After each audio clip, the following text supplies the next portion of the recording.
Good morning, Farmstead families. I'm really excited to share another story time with you.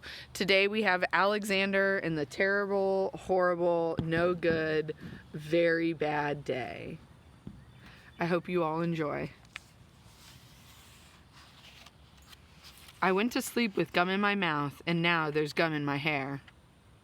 And when I got out of bed this morning, I tripped on the skateboard, and by mistake, I dropped my sweater in the sink while the water was running, and I could tell it was going to be a terrible, horrible, no good, very bad day.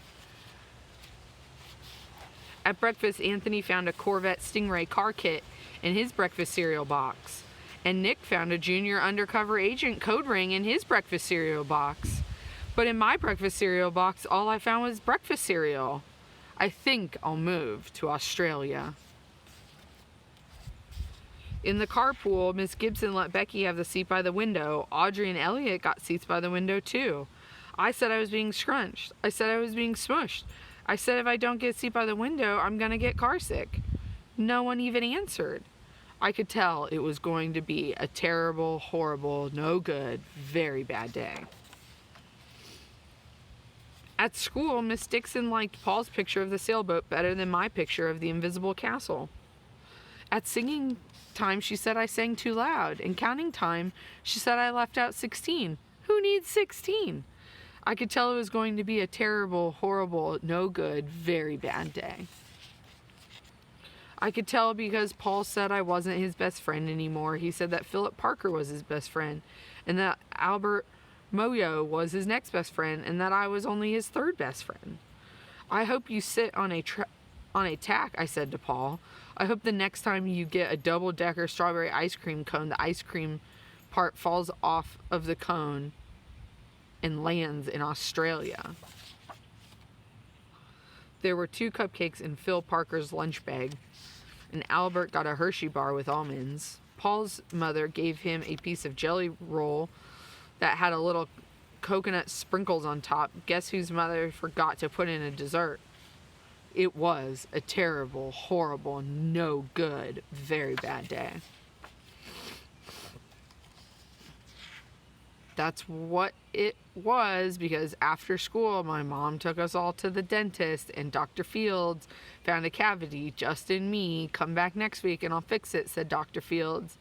Next week, I said, I'm going to Australia. On the way downstairs, the elevator door closed on my foot, and while we were waiting for my mom to get the car, Anthony made me fall where it was muddy, and then when I started crying because of the mud, Nick said I was a crybaby, and while I was punching Nick for saying crybaby, my mom came back with the car and scolded me for being muddy and fighting.